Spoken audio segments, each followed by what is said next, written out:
On se retrouve aujourd'hui dans cette interview sur le sens des épreuves avec un invité très spécial puisque pour nos générations, effectivement, il a beaucoup compté. Nous retrouvons aujourd'hui Pete Bacardi.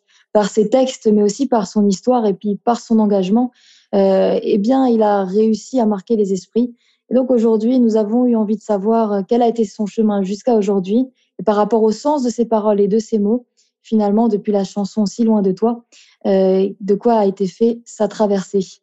Bonjour Pete, on est très heureux de te recevoir. Alors, Bonjour. cette première question, finalement, c'est un peu pour mieux connaître ce qu'a été ta vie. Est-ce que tu peux, jusqu'à maintenant, est-ce que tu peux nous en dire un peu plus? Où est-ce que tu es aujourd'hui? Qu'est-ce que tu fais depuis que tu as arrêté le rap? Oui, je vais à Abidjan, en Côte d'Ivoire.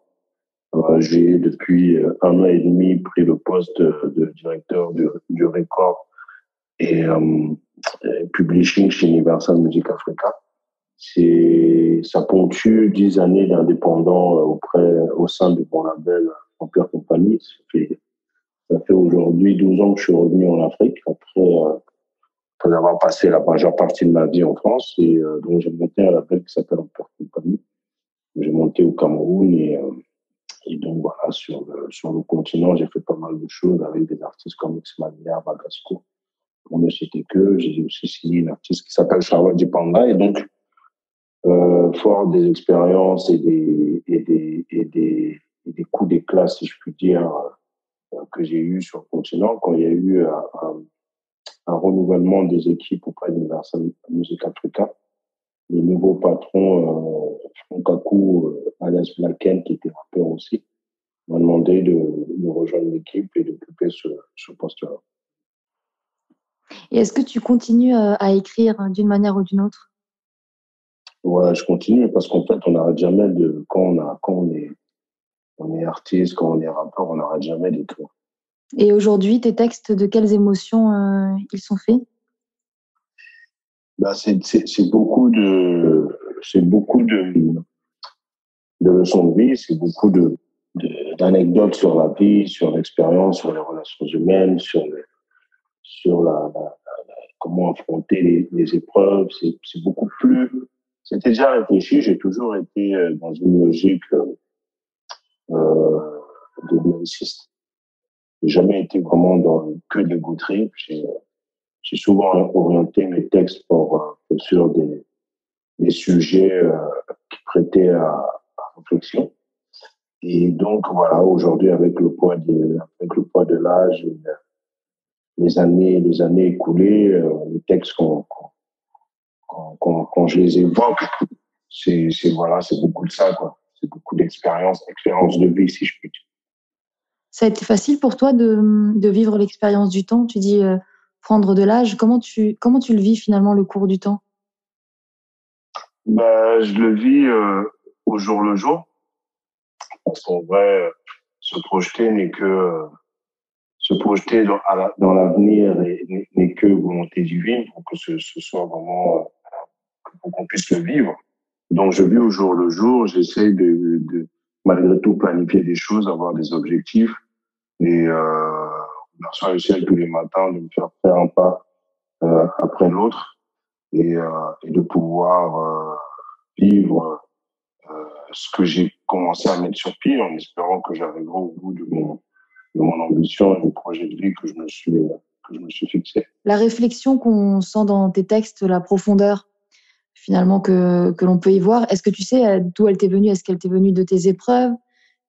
Comment ça se fait que finalement, toi, tu as cette profondeur et cette manière de dire le monde qui est en fait assez différent de ce qu'on peut entendre dans d'autres textes, chez d'autres rappeurs? J'ai toujours eu une approche mélancolique de la musique, une approche mélancolique de l'art et une approche mélancolique de la vie tout court. Je suis très touché, je suis très sensible sur le bien-être de l'autre.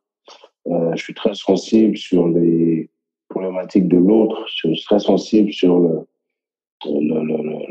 mode de vie de l'autre. Donc, je sais pas, c'est quelque chose qui est, on vient avec ce qu'on a et ce qu'on est, en fait.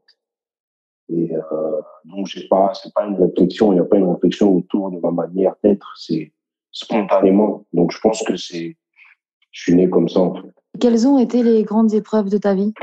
Ouais, il y en a beaucoup. Hein. Il y en a beaucoup. Il y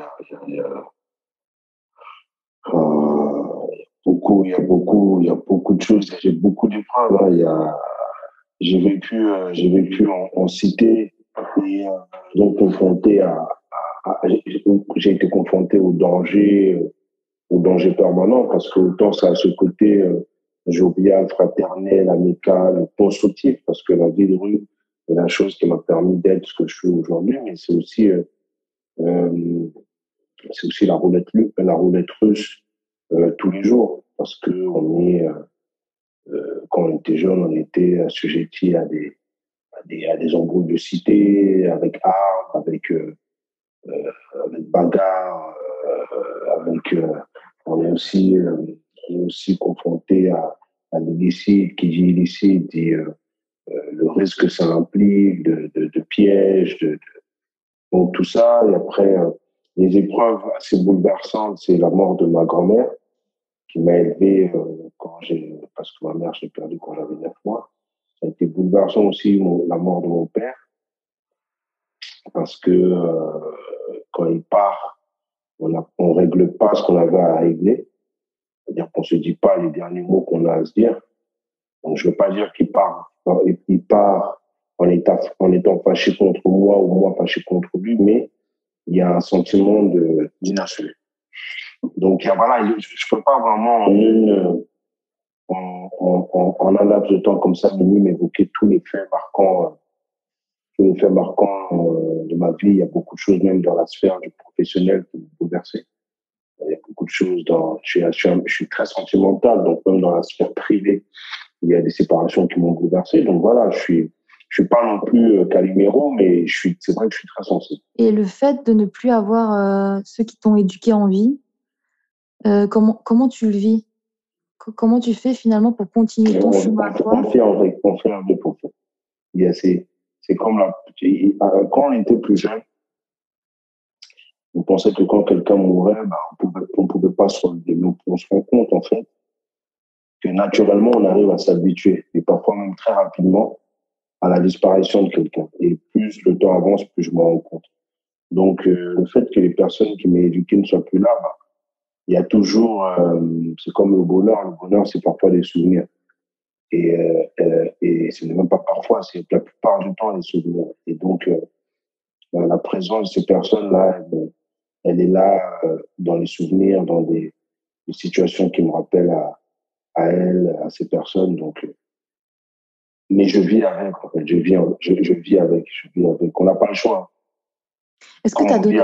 Comme on vit avec le fait de savoir qu'on va mourir. Donc, c'est la chose la plus mystique qui soit. Et c'est le mystère de la vie. Donc, je vis avec.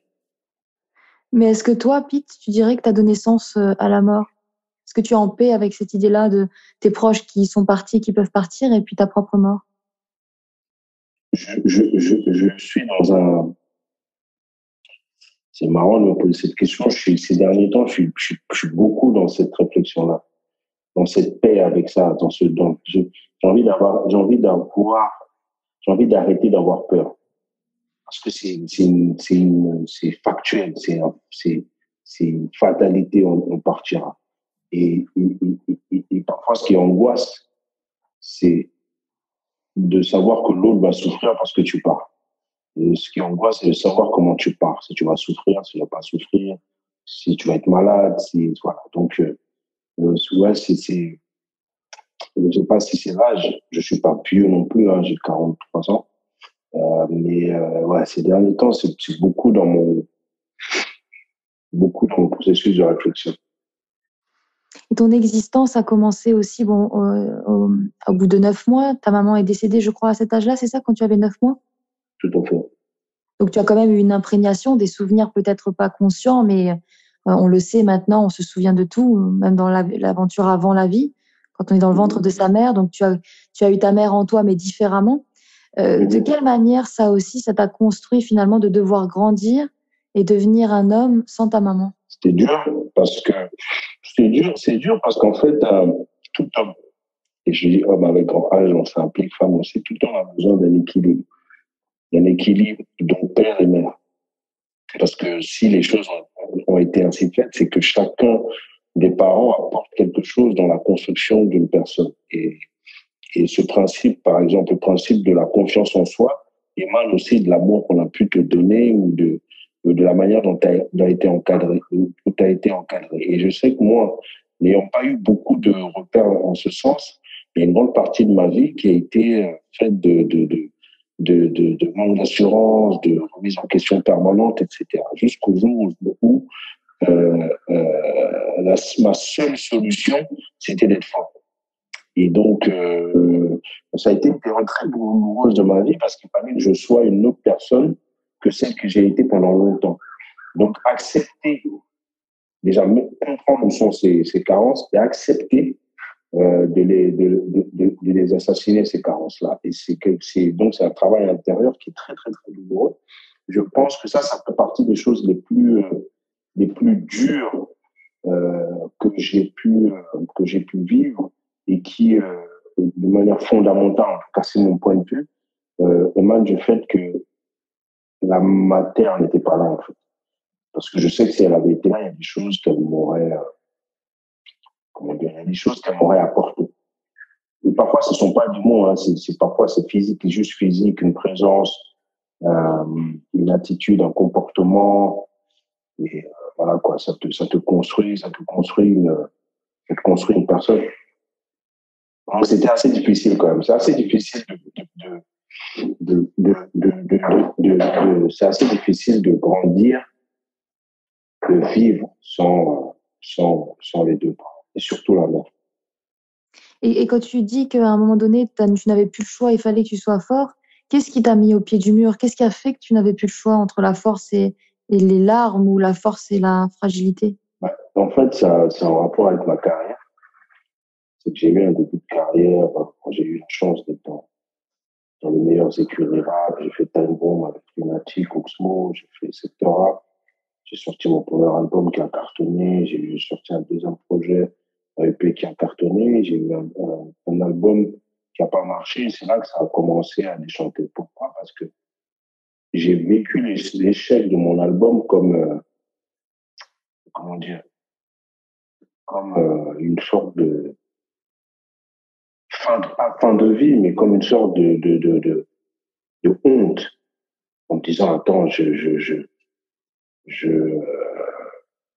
peux pas me retrouver comme ça, plus bas que terre, je peux pas me retrouver en dessous des autres alors que j'étais au top. Mais c'est à ce moment-là que je me rendais compte que il y avait de moi, parce que les idées, les chansons, les écrits venaient de moi, mais il y avait une enveloppe autour qui n'était pas que moi. C'était des personnes à cette époque qui composaient mes équipes, qui représentaient aussi ce que Pete Bacardi. Et quand échec il y a, bah, malheureusement, hein, c'est humain, malheureusement, les personnes, elles sont moins euh, attentives à ta personne. Et donc, du coup, il y a deux choses. Soit tu sombres, soit tu dis, OK, je vais avoir un sursaut d'orgueil et je vais faire en sorte de ne pas subir la situation dans laquelle je suis. Et donc, il a fallu que j'accepte que Pete Bacardi, effectivement, c'était différentes composantes que je remercie parce que ça m'a permis d'avoir du succès, ça m'a permis d'exister, ça m'a permis d'être un nom. Mais à ce moment-là, j'ai compris qu'il fallait que Pete Bacardi soit géré par Guillaume. Et, et que Pete Bacardi soit le moteur du Pete Bacardi, que les composantes soient juste compléments de la dynamique que moi je devais mettre en marche. Et ça, donc, c'est une remise en question personnelle, profonde. Et il n'y a rien de pire à ce moment-là parce qu'on est dans une sorte de dualité entre ce qu'on est de manière nue et ce qu'on est parce qu'on représente quelque chose. Donc, entre ces deux choses-là, il y a de l'ego. Il faut accepter de combattre l'ego. Il faut accepter de combattre l'orgueil. Il faut accepter de combattre tous ces mots. À un moment donné, que ça devient des mots, que ce soit l'orgueil ou l'ego qui peuvent être bénéfiques quand tu es artiste, mais à ce moment-là de ma vie, je dois combattre avec ça. Et je dois remettre tout en cause. Et c'est pour ça que je parle de douleur, parce que c'est être une autre personne. Être la personne à qui on va dire, ouais, t'as perdu aujourd'hui, tu dis, ouais, j'ai perdu, mais c'est pas grave, dans 2 minutes, là, je gagne. Tu vois, cette force de caractère. C'était un truc qui c'était assez éprouvant quand même. Très, très, très éprouvant. Mais c'était bénéfique. Parce que si je l'avais pas fait, j'aurais été à la rue. Hein. J'aurais été à la rue parce que j'étais assez faible de caractère sur pas mal de choses. Donc, j'ai souffert, mais c'était nécessaire. Comment Peu de gens peuvent comprendre. En fait, soit parfois je l'explique mal, soit peu de gens arrivent à comprendre quand je parle de ce travail intérieur. Comment tu l'expliques, toi, que peu de gens peuvent comprendre? Est-ce que tu penses que peu de gens peuvent comprendre ce travail intérieur ou peu de gens peuvent comprendre les épreuves des autres tant qu'ils les ont pas vécues? Peu de gens ne comprennent pas ce travail intérieur parce que peu de gens préfèrent la facilité. Beaucoup de gens préfèrent la facilité. Beaucoup de gens préfèrent souffrir, ont peur de souffrir, et beaucoup de gens préfèrent mettre leur situation sur le dos des autres. C'est-à-dire, quand il y a succès, c'est eux. Quand il y a problématique, c'est la faute des autres.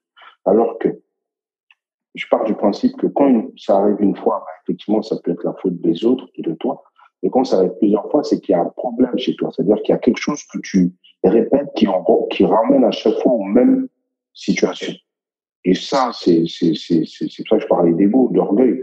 Si jamais tu veux avoir une bonne approche des choses, ce sont des éléments qu'il faut mettre hors de portée. Et il y a beaucoup de gens, malheureusement, qui sont de mauvaise foi, qui sont lâches, qui sont faibles, qui se mentent. Parce que quand tu mens pas à la personne en face, tu te mens à toi-même. Donc, c'est pour ça qu'il y a beaucoup de gens qui n'arrivent pas, soit qui n'arrivent pas à comprendre, ou qui ne peuvent juste pas comprendre. Oui, c'est intéressant ce que tu dis parce qu'effectivement, c'est le principe de répétition. C'est ce dont on parle dans mon métier, la psychologie. On voit des personnes qui répètent sans cesse les mêmes scénarios. Et en fait, c'est lié à des failles ou des souffrances, tout simplement, qui n'ont pas été réglées. Mais dans ton cas à toi, est-ce que tu sais qu'est-ce que tu répétais et qu'est-ce qui a fait? Donc, tu dis le mot échec. Moi, c'est pas un mot auquel je crois, mais je reprends ton terme. Tu dis l'échec d'un de tes albums. Comment tu expliques du coup cette partie-là de ta carrière? Ce qu'il y avait à comprendre, c'est que ça peut arriver que ça ne marche pas. Et c'est pas parce que ça ne marche pas que c'est pas parce que ça ne marche pas que tu as raté. Ça ne marche pas parce que les étoiles n'étaient pas alignées, que ça ne devait pas marcher. Et ça n'a pas marché peut-être parce que l'inspiration n'était pas la bonne, parce que la manière d'emmener le produit n'était pas la meilleure des manières, parce que, tu vois. Mais là, en l'occurrence, c'était parce j'avais fait un album conceptuel, si je puis dire, et que on était à une époque où le rap n'avait pas encore la maturité que ça a aujourd'hui. C'est que c'est vraiment, je veux pas me faire du mal, mais tu es responsable de l'énergie que tu envoies.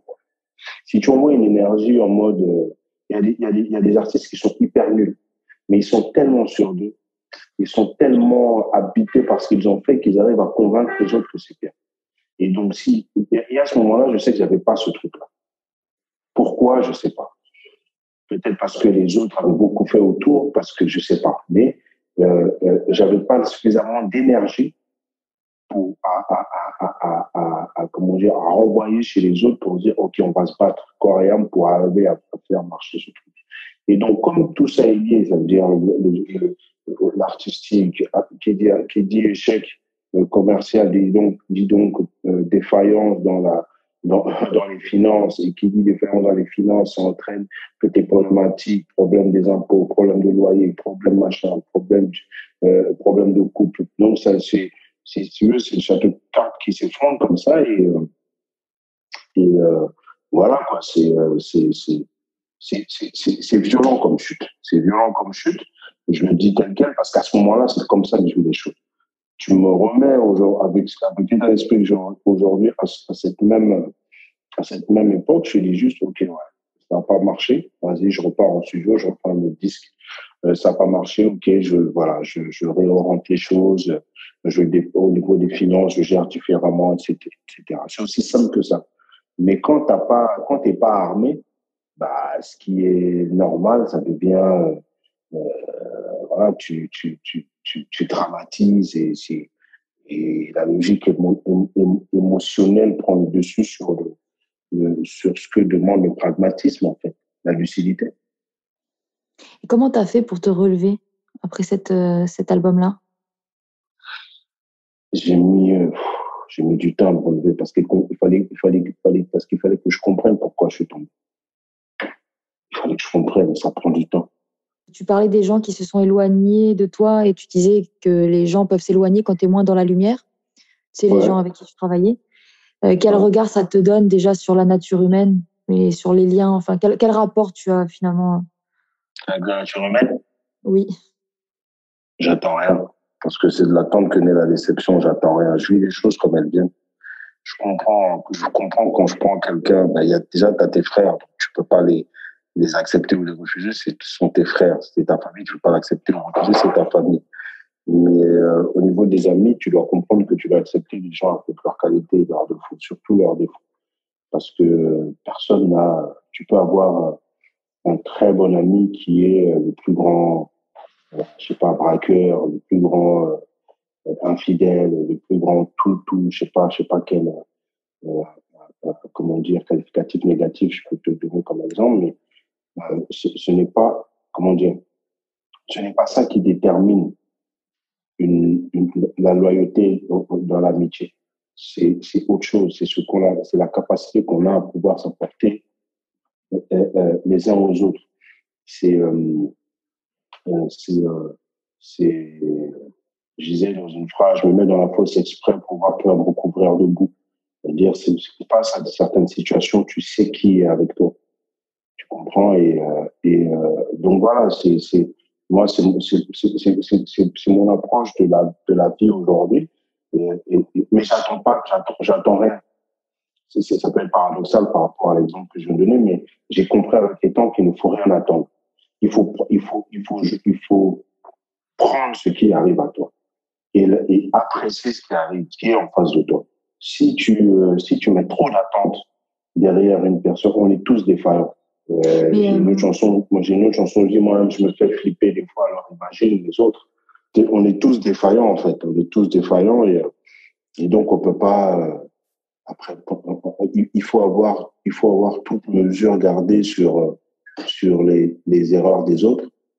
Et c'est beaucoup faut prendre beaucoup de hauteur sur les relations humaines. En fait. Faut prendre beaucoup de hauteur. Faut garder ce qui te fait du bien.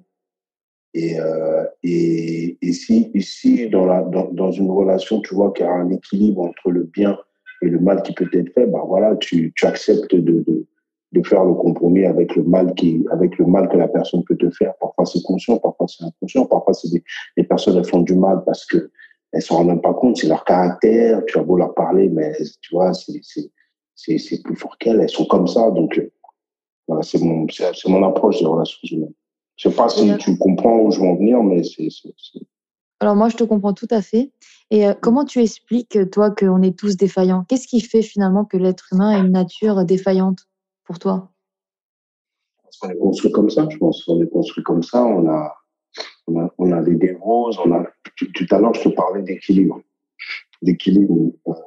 parental. C'est ça qui construit une personne à être forte, faible, etc. Mais tu te rends compte aussi que quand tes parents, en fait, tu sais pas dans quel contexte tes parents ont été parents. Est-ce qu'ils étaient dans un contexte qui était équilibré aussi? Donc, c'est-à-dire qu'ils sont nés aussi, tu es né, peut-être qu'ils avaient aussi leur névrose, leur souffrance, etc. Et comme tout à l'heure, je te parlais de physique, ce sont des énergies, ils te renvoient quelque chose, tu nais avec une énergie, tu as sur ton dos une énergie que tu n'as pas cherchée, et ainsi de suite, ainsi de suite, ainsi de suite. Donc, c'est vraiment pas évident. Et toi, dans ta vie à toi, bon, du coup, tu n'as pas eu tes parents.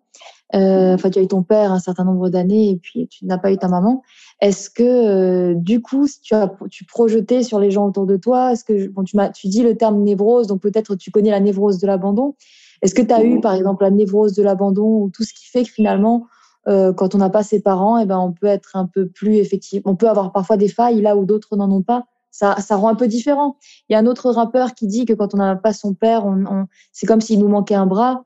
Donc effectivement, les parents, quand on les a pas, eh ben ça change quand même le rapport à l'autre. Toi, ça t'a changé ton rapport de quelle manière? Est-ce que tu as eu la névrose de l'abandon? Est-ce que tu l'as toujours, si tu l'as eu? J'ai la névrose, j'ai la carence affective. J'ai la carence affective, ce qui faut que je suis tout le temps en quête d'affection. Ça, c'est dans mon rapport avec la femme, par exemple. Je suis tout le temps en attente je donne, en fait, je donne. J'ai toujours l'impression de donner plus plus qu'on ne me renvoie. Et c'est pour ça que je disais tout à l'heure que je n'attends plus. C'est de l'attente que naît la déception. Je me suis rendu compte que je souffrais beaucoup parce que j'attendais beaucoup. Est-ce que si j'avais juste géré les choses comme elles étaient, c'est-à-dire qu'avec ce qu'on me donnait et le prendre à la juste mesure que c'était, est-ce que j'allais être mieux? Je ne sais pas parce que je sais passer, tu vois. Mais aujourd'hui, par exemple, si demain je devais avoir une nouvelle relation, le truc, je le prendrais normalement, en fait. La personne, elle est là, elle me donne ça. Elle me donne un bout de bougie, elle me donne une bougie entière, elle me donne le feu, elle me donne l'eau, je sais pas, tu vois. Mais j'apprécie ce qu'on me donne. Mon déséquilibre, je sais que c'est un gros déséquilibre affectif. Et c'est fait partie des choses que je me suis imposé de régler. Tu sais que c'est bien de l'avoir identifié, parce que c'est pas facile. Quand on n'a pas vécu cette expérience, je pense qu'on ne sait pas ce que c'est du tout. Est-ce que toi, tu as l'impression que les gens peuvent te comprendre? Est-ce que de manière générale, tu te sens compris? Ils sont compris par des écorchés vifs. Mmh. Ils sont compris par des écorchés vifs qui arrivent en une phrase à comprendre ce que j'essaye d'exprimer. Et parce qu'ils ont accepté cette douleur, cette souffrance, ils ont accepté de comprendre pourquoi elle est là. Et donc, ça te permet, ces réflexions-là te permettent de comprendre les personnes qui vivent, qui ont vécu et qui vivent ce que tu vois, ce que tu as vécu. Mais malheureusement, il n'y a pas beaucoup de gens qui ont cette sensibilité-là. C'est pas facile. C'est pas facile. Et au niveau de ton identité, parfois, c'est aussi difficile finalement de savoir vraiment qui on est. Ça aussi, je pense qu'il faut vivre l'expérience de ne plus avoir ses parents pour pouvoir, passer par là. Bien sûr, l'expérience est différente d'une personne à une autre, mais le qui suis-je quand on est sa propre mémoire, le qui suis-je quand on n'a pas la personne qui est au-dessus de soi pour raconter les souvenirs, c'est différent. Est-ce que toi, tu as eu ces difficultés dans le qui suis-je? Est-ce qu'aujourd'hui, tu sais qui tu es? Ouais, je pense que je sais qui je suis. Je pense que je sais qui je suis. En tout cas, euh, je sais ce que je dois faire. Je sais où je dois aller. Et comme on dit, pour savoir où aller, tu dois savoir d'où tu viens. Donc, je sais qui je suis quand même. Je sais d'où je viens. Je sais,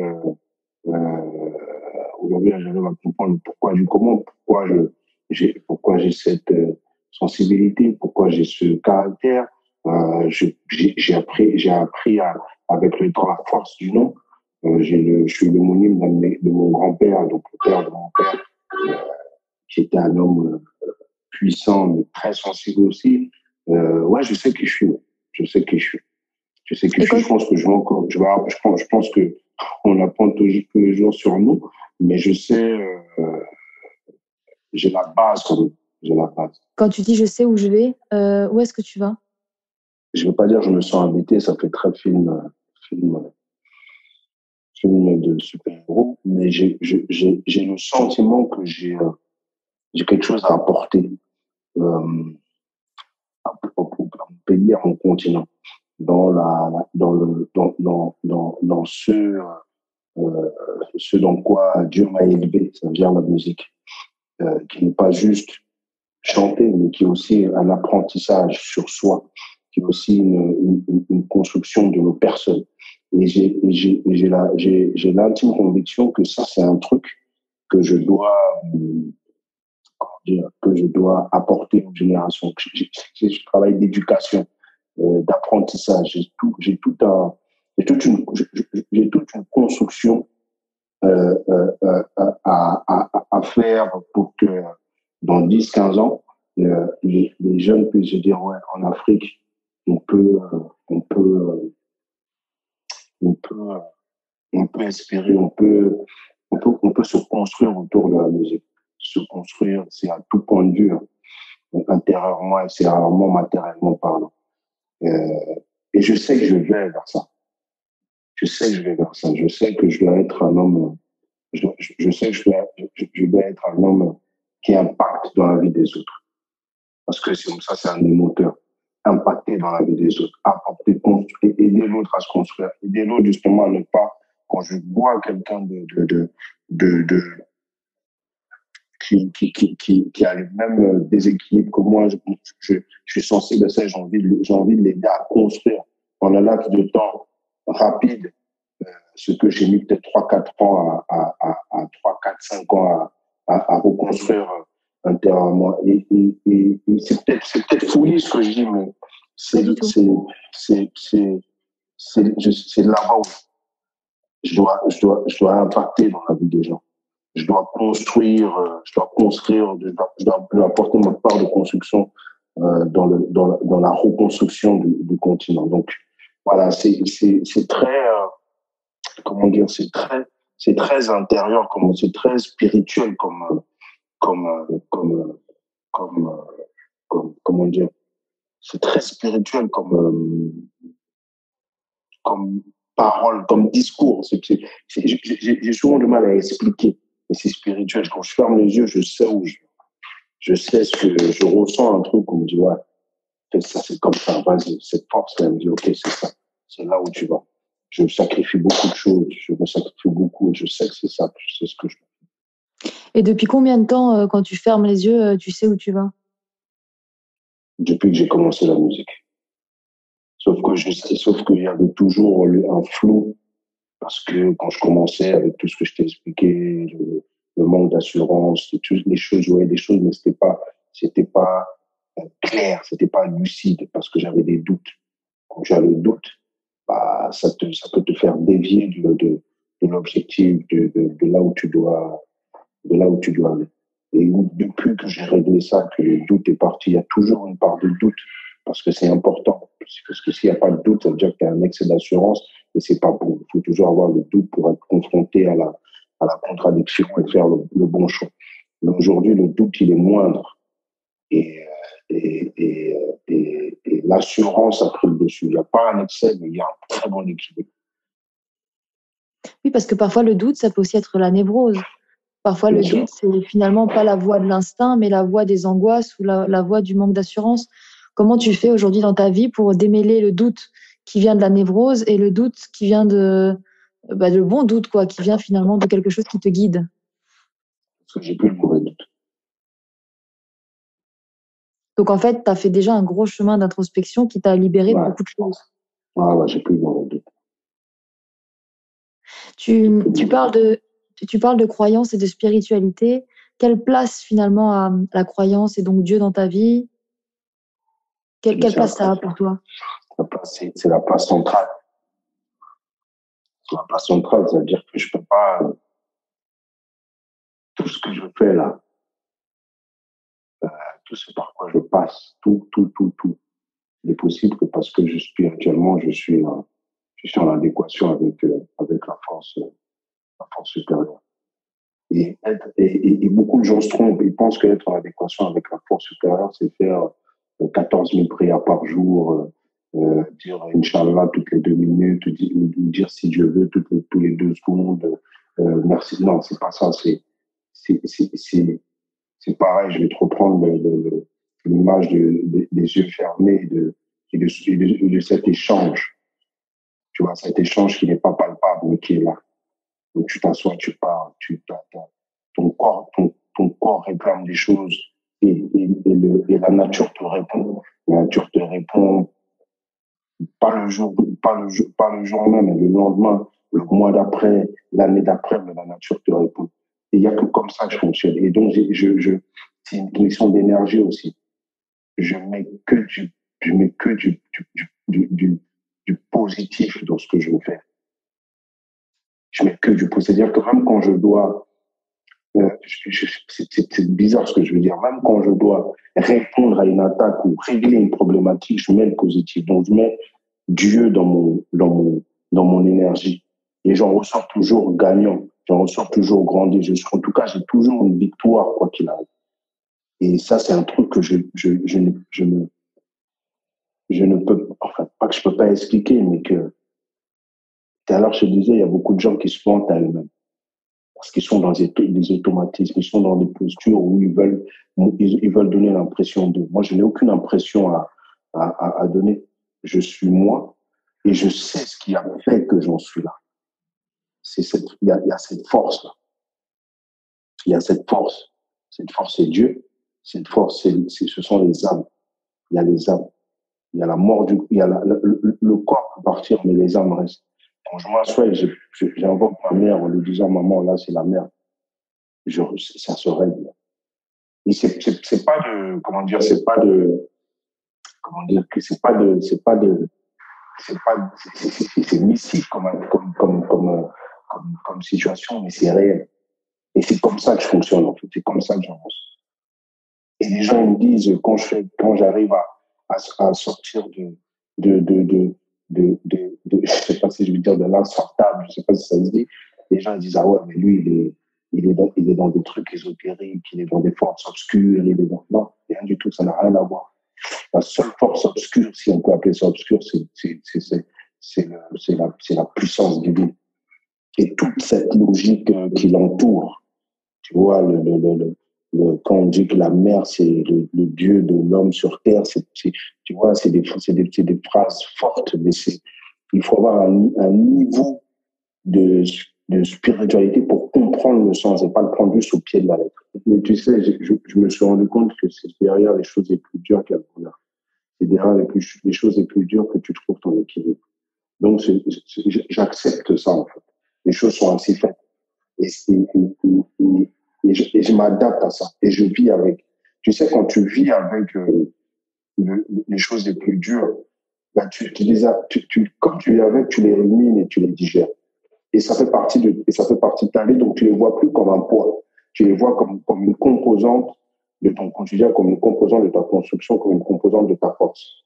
Donc c'est dans ça que je suis. Pour moi, je ne le vois pas comme quelque chose de dur, parce que les choses qui arrivent parce qu'elles devaient arriver. C'est peut-être comme phrase, c'est peut-être banal comme phrase, mais c'est comme ça. Et donc n'essaye pas de chercher. N'essaye pas de chercher au-delà de ça. Tu sais, ça peut friser la folie de vouloir savoir pourquoi maman est morte. Et pourquoi elle est morte? Qu'est-ce que j'ai fait? J'avais 9 mois. Tu peux devenir fou à essayer de comprendre pourquoi. Mais si maman n'était pas morte, est-ce que j'aurais écrit si loin de toi qui m'a ouvert les portes du monde? Je parle pas de matériel. Je parle d'amour. Je te parle de la rencontre des gens. Je parle de témoignages d'amour à ton égard. Parce que c'est ça qui nous construit une fille. Tu vois, c'est l'amour, c'est l'énergie positive. Donc, tu commences donc, imagine, je me mets dans mais je fais jamais cette chanson-là. Et même quand je fais cette chanson-là, la matière, elle est là, en vrai. Parce que 20 ans plus tard, tu vois, je sais que c'est, comment dire, c'est sa manière de contribuer à mon élévation, à mon éducation. Et c'est ça que je dis que je suis, tu vois, c'est ça que je peux pas prendre ça de manière, tu vois, je peux pas prendre ça de manière dure. C'est normal. Les choses devaient se passer comme ça. Et tu dois lire. Tu dois lire des trucs. Parfois, c'est dingue, tu vois. Mais, par exemple, tu vas avoir un enfant, j'ai un enfant, il meurt à 8 ans. Ça bouleverse. Mais je pense que dans chaque chose, il y a quelque chose à retenir. C'est pas tout le temps, on n'a pas tout le temps les réponses, attention. Hein. Moi, j'ai ma réponse, ça ne veut pas dire que c'est la réponse, mais C'est ma réponse à cette histoire, maman, cette chanson-là. Et beaucoup d'autres choses, soit beaucoup d'autres anecdotes. Mais bon, je pars du principe qu'il y a toujours une réponse. Et pour lire les réponses, il faut être spirituellement dans une autre vibe. Mais je pense que tu as raison parce que cette chanson, finalement, elle a relié les gens, elle a relié les histoires, mais elle a aussi relié les générations.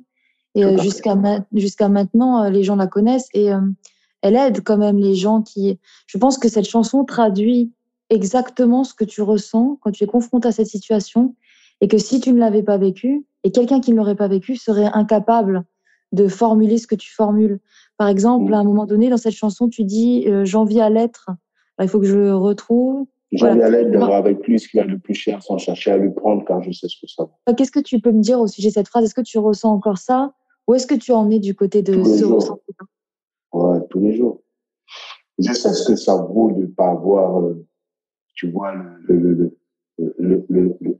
comment dire, ton poumon, ton cœur, ton socle. Je peux pas, je peux pas souhaiter à l'autre de perdre ça.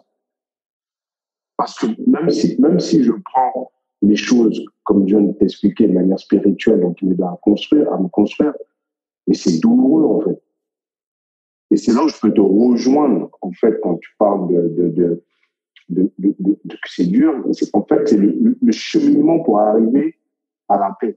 Tu vois, ce combat-là qu'il faut mener pour vivre avec. Tu comprends ce que je veux dire? Donc, c'est une phrase qui a toujours sa place c'est une phrase qui a toujours sa place dans ma vie, dans le quotidien. Quand je vois mon assistante, j'ai une assistante, c'est une jeune fille, elle a 24 ans, elle a 4 ans. Et elle parle souvent de son rapport avec son père, son rapport avec sa mère. Donc je lui dis, tu sais, il y a rien qui est grave. Il n'y a aucun problème qui est grave. Ça devient grave quand ton parent part et que tu n'as pas pu lui dire ce que tu as voulu. Ça, c'est grave. Parce que tu peux vivre avec le regret. Et vivre avec le regret, ça tue. Donc, il n'y a rien de grave quand tu es vivant. Il n'y a rien de grave. S'il n'y a pas eu d'attouchement, s'il n'y a pas eu de violence au point de te rendre, tu vois, de te détraquer. Donc, c'est pas grave. Parce que tu souffres, parce que tes parents souffrent aussi, parce qu'il y a des choses aussi qui n'ont peut-être pas réglé. C'est pas parce que tes parents, que tu as 3, 4 enfants, que tu as réglé tes problèmes d'enfance. Non, c'est pas aussi simple que ça. Mais il faut pouvoir le comprendre, que parfois le parent a besoin de l'enfant aussi pour finir son éducation. Et donc voilà, c'est ça. Ça, c'est ma perception des choses. Donc, dans cette phrase, ce que je trouve important, c'est que tu parles de la perception de voir justement des personnes, des familles réunies ou une mère avec son enfant, de savoir ce que ça vaut, mais de pas vouloir, de ne pas être dans de la jalousie, mais simplement finalement dans un reflet de ce que toi tu ne peux plus faire. Donc tu sais la valeur de ce que tu ne peux plus faire. Toi, est-ce que ça te fait encore souffrir? Qu'est-ce que tu ressens finalement quand tu vois des familles, quand tu vois des enfants avec leurs parents? Qu'est-ce que tu ressens? Même des adultes, en fait, quand tu vois l'adulte qui a eu la chance de vieillir avec son parent, qu'est-ce que tu ressens? Je ne les envie pas, mais c'est de la mélancolie. Et dans mélancolie, chacun peut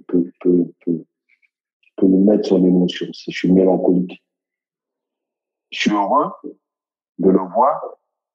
Je suis peut-être malheureux de ne pas la voir. Donc, je peux faire mettre ça sur la mélancolie. Et est-ce que ta mélancolie, elle t'aide? Ou quelle est la conséquence de ta mélancolie? Qu'est-ce que ça crée, la mélancolie? La mélancolie, elle m'aide. Parce que la mélancolie, elle m'aide à souvent pleurer. Pleurer, ça soigne l'intérieur. La mélancolie, elle m'aide à planer. La mélancolie, elle m'aide à espérer. La mélancolie, elle m'aide à aimer. Donc, la mélancolie, elle est importante, en fait. La mélancolie, elle m'enlève toute approche négative. Et tu as aussi un frère qui fait de la musique, qui s'appelle Dossé. Et dans une de ses interviews, il a eu aussi cette question de la mélancolie dans sa vie, où il a eu sa réponse. Et effectivement, on sent qu'il y a une mélancolie quand même commune. Comment toi, tu l'expliques finalement cette mélancolie de deux frères qui a ces différences, mais tu peux m'en dire plus? Ouais, c'est notre père, je pense. Notre père qui était musicien. Je pense que la majeure partie des musiciens, mais je te parle des musiciens, je te parle pas des pseudo-chanteurs ou des pseudo-rappeurs, je te parle des musiciens, parce que musicien, c'est de la, être musicien, c'est avoir une âme triste, une âme d'écorché. On dit que la musique, c'est le médicament de l'âme. Et les gens, les vrais musiciens, quand tu regardes, les guitaristes, les pianistes, les violonistes, c'est très, très, très mélancolique. C'est très triste, c'est très touchant. Et je pense que cette mélancolie, elle émane de notre père qui était un musicien, qui était un très, très bon pianiste, qui a toujours voulu faire de la musique, mais comme je le disais tout à l'heure, notre grand-père, c'était un monsieur important, c'était un homme de pouvoir, c'était un environnement sociétal qui n'acceptait pas qu'un homme de son rang ait un fils musicien, parce que les époques étaient différentes de celles qui sont les nôtres. Et donc, il a grandi avec cette tristesse de ne pas pouvoir faire euh, euh, ce qu'il avait, ce qui était sa passion première.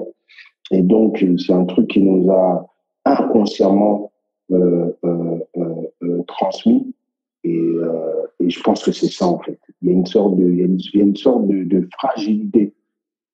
Il y a une sorte de fragilité dans chez le musicien. Et c'est ça, en fait. C'est ça qui nous a. C'est comme ça. C'est tout ça. C'est de lui qu'on a hérité ça. Et est-ce que finalement, c'est pas une réponse aussi ça? C'est que si la tristesse ou la colère ou l'angoisse, ça peut être des émotions destructrices, la mélancolie, finalement, c'est toujours un peu une émotion créatrice.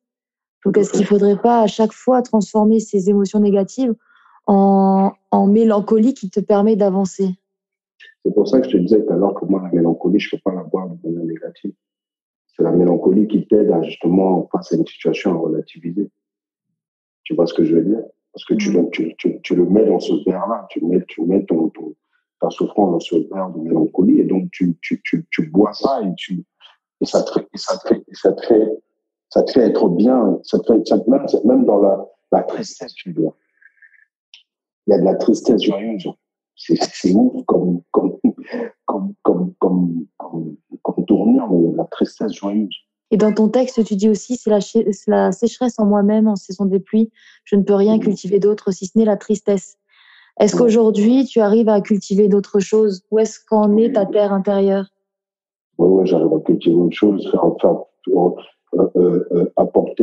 apporter du bonheur aux autres, apporter de la réussite aux autres. Ouais, je cours après ça aujourd'hui. Rendre bien à l'autre, donner le sourire à l'autre. C'est mon moteur. Et il y a une autre phrase encore, toujours dans ce texte, qui est quand même mythique. C'est pour ça que c'est important d'en parler aujourd'hui, que jamais une personne qui n'a pas vécu cette épreuve serait capable d'écrire. Tu dis, je suis en manque, maman, je deviens fou, je n'ai pas d'asile, mais j'avance quand même, mon asile le plus pur est ton sein. Est-ce que tu peux expliquer un peu plus cette phrase et nous dire si aujourd'hui tu as trouvé ton refuge ou ton asile? Comme je disais, les hommes physiquement, ils partent, mais les âmes restent. Et donc, du coup, maman, elle est là, en fait. Et c'est vrai qu'il y a des moments où j'aimerais qu'elle soit là physiquement, mais son âme est là. Son âme est là. Euh, euh, et et tu sais, je vais te raconter une anecdote. La dernière fois, il y a 2 ans, on a fait un concert. On a fait la tournée du secteur A. On a fait un concert à l'Aqua Arena, anciennement Bercy. J'ai chanté Simone Toi. Normalement, dans la manière dont on avait construit le truc, j'ai 5 minutes sur scène. Et j'ai fait 18 minutes sur scène. Il y a quelque chose que j'ai jamais dit. J'ai fait 18 minutes sur scène, j'ai passé toute la chanson à pleurer. Et en fait, il s'est passé un truc, c'est que la matière, elle était là.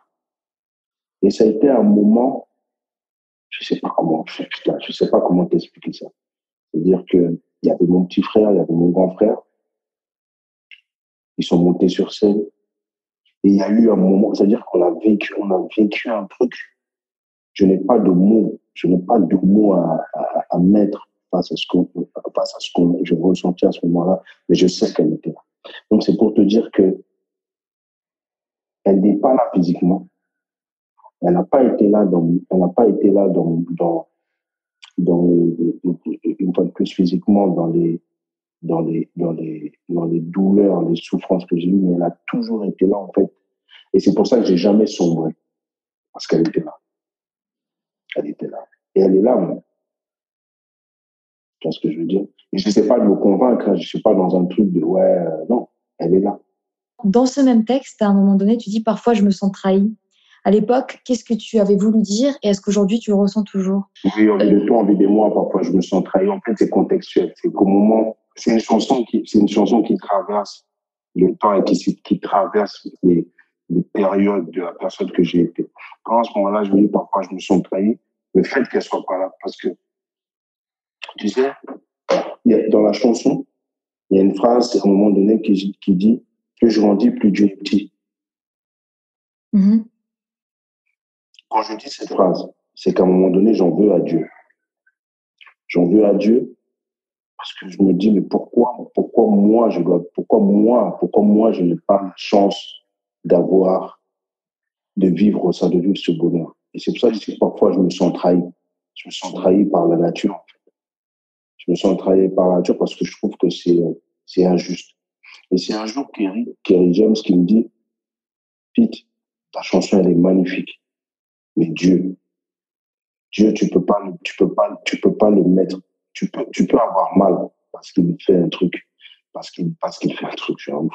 Parce que la nature, donc Dieu, la nature, te met face à des choses qui sont douloureuses.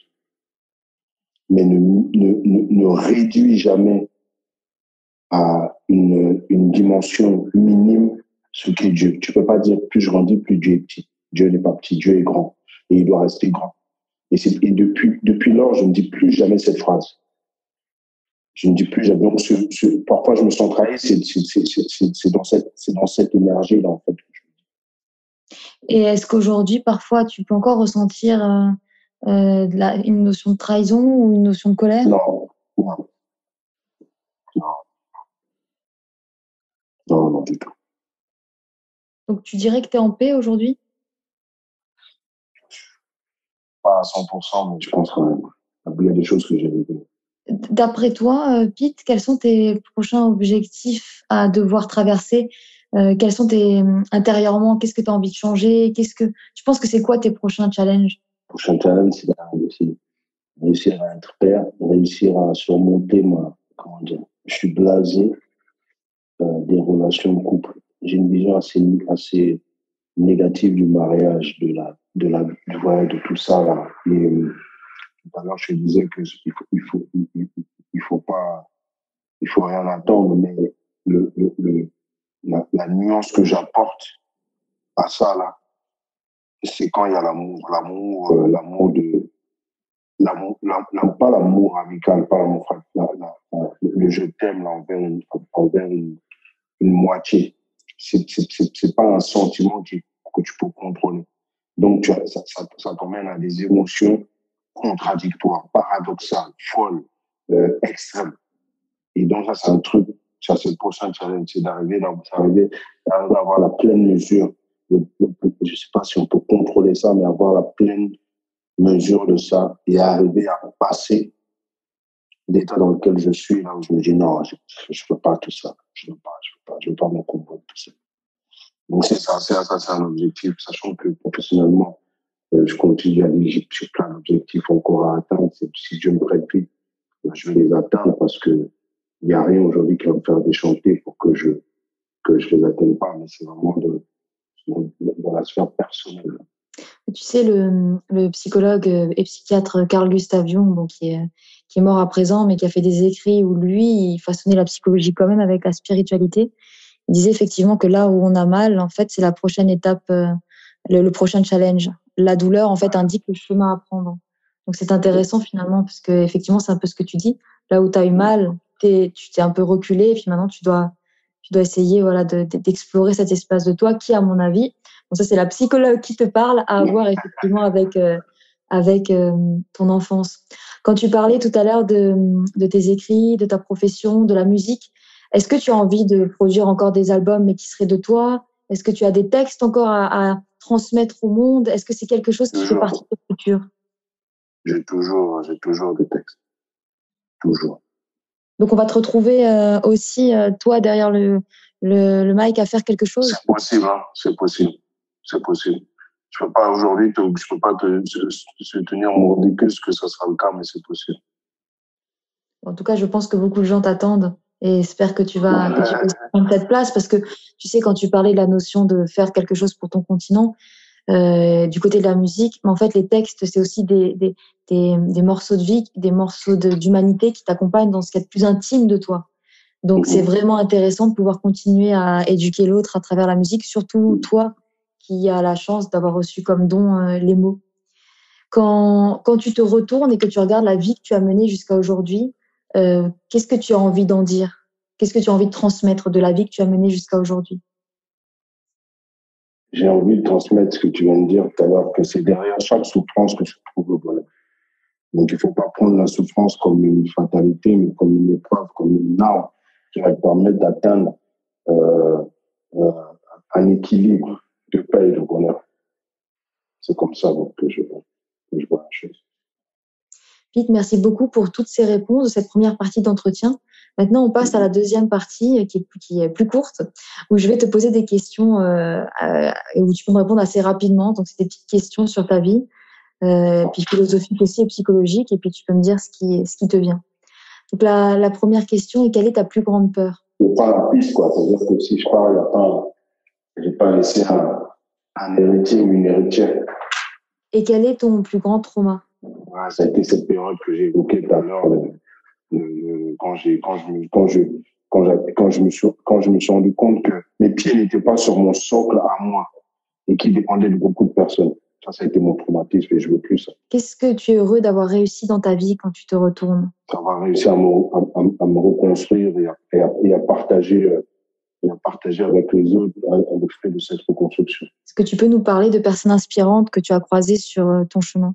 Nicolas Anelka, parce que c'est une personne qui était dans des combats permanents et qui, contrairement à ce que son image pouvait renvoyer, c'est un mec très spirituel, pareil, très sensible, très fragile. Et qu'est-ce que tu dirais à l'enfant que tu étais à 8 ans? Qu'est-ce que je dis depuis tout à l'heure, là, que maman est là. Hein. Et qu'est-ce que tu dirais au jeune homme que tu étais à 18 ans? C'est quand la vie est dure et elle est belle. Qu'est-ce qui te vient comme mot lorsque tu penses à ton père? Ah, papa, juste. Hein. Et qu'est-ce qui te vient comme mot lorsque tu penses à ta mère? Ma vie. À 90 ans, tu aimerais te retourner et voir que tu as construit quoi? Que j'ai construit des hommes, que j'ai construit des villes, que j'ai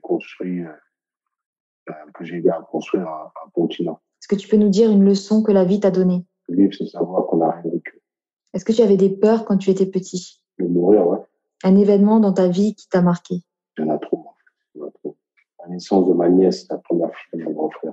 Est-ce qu'il y a un souvenir qui te revient souvent? Qu'est-ce qui a fait ce que je suis aujourd'hui, ce souvenir du vide. Quand tout descend, tout tombe, le vide, le vide. Et tu dis, ah ouais, t'es seul. Ça me hante. C'est pour ça que je ne veux plus ça, plus jamais. Quelle est ta plus grande force? Accepter de mettre au centre des erreurs et de pouvoir les surmonter. Quelle est ta plus grande fragilité d'après toi? L'amour. Qu'est-ce qui te rend le plus triste sur la terre? La souffrance chez l'autre. Qu'est-ce qui te rend le plus heureux? Le bonheur chez l'autre. Est-ce qu'il y a un mot qui te symbolise? Déterminé. Est-ce qu'il y a un mot pour toi qui symbolise le monde? Ah, mystère. Un mot qui symbolise le sens que tu donnes à la vie? La guerre. Et on arrive à la dernière question de cet entretien, qui est finalement aussi une conclusion, ta conclusion, et une transmission. Qu'est-ce que tu veux transmettre concernant l'épreuve, son cheminement et le sens de la vie à ceux qui nous écoutent? Je veux transmettre, c'est que les meilleures décisions, les meilleurs choix, les choses les plus heureuses qui puissent arriver sont derrière les choses les plus douloureuses.